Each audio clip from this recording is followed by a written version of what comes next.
All social animals have social hierarchies. If you put 6 puppies together, they will fight over who's the highest ranking. If you put 6 goslings together, if you put kids together in a daycare center, they will do the same thing. All young animals, they will try to establish their rank order. But usually the first position is the most important one, and that's the one that they compete over. People sometimes ask me, what does it take to be an alpha male? And they think the answer from a primatologist would be what it takes is to be the strongest and the meanest and the most intimidating. But that's not really what an alpha male usually is. An alpha male is usually also admired. They protect the underdog. They break up fights. They have a high level of empathy. So yeah, you may want to be an alpha male, but if your surrounding people don't see you as that, it's not going to happen. I'm Frans de Waal, I'm a primatologist and a biologist, and I'm the author of the book Different, Gender Through the Eyes of a Primatologist.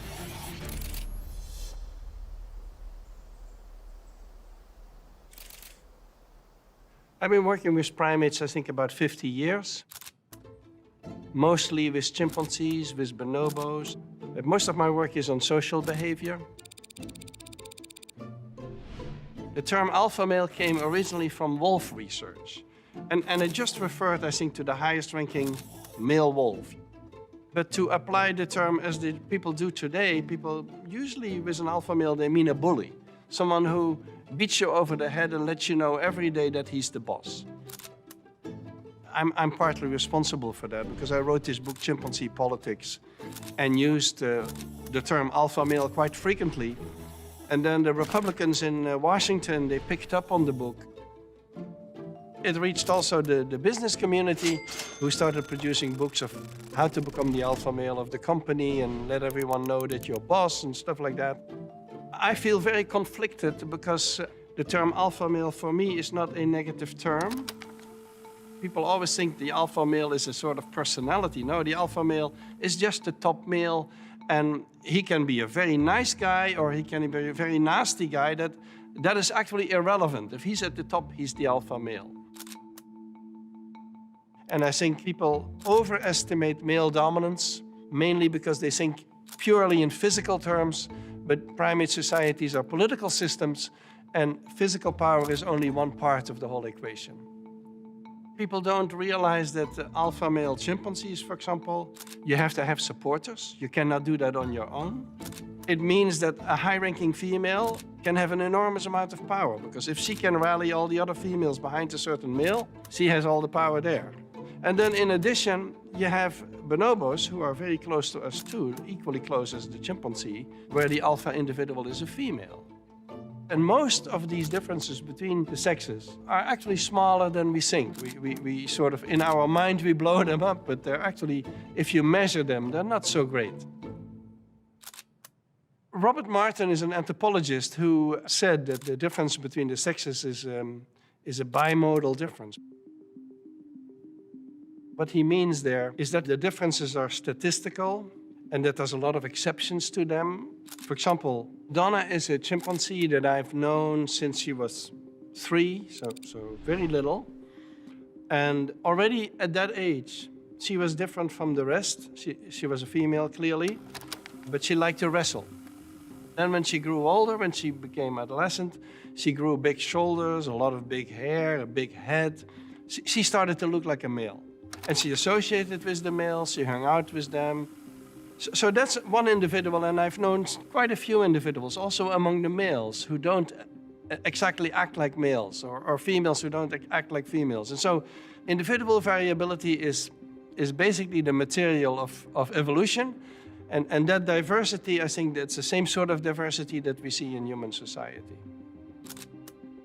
Sex is biological sex, defined by genitals, hormones, chromosomes. Gender is much more flexible. Gender is more masculine, feminine, and everything in between. And is, of course, very much a cultural construct in the sense that social norms make how you have to behave as a male or how you have to behave as a female. And those are the gender definitions, and they change with time, they change with society. So we have all that variability. And in the other primates, I've never seen that that's a problem. So that's something where we could learn something from them, is that they take an individual as, like Donna, as he is. They're not making a big fuss about it because they're much less normative than we are and much less ideological, of course, than we are. And so I've never seen that these individuals who deviate a little bit from the common patterns, that they get into trouble over that.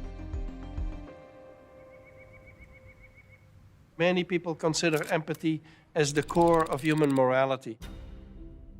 You cannot have an interest in other people and wanting to help them if you don't have empathy for them. And so empathy is the glue of our society, and our moral systems would be basically impossible, I think, if we had no empathy.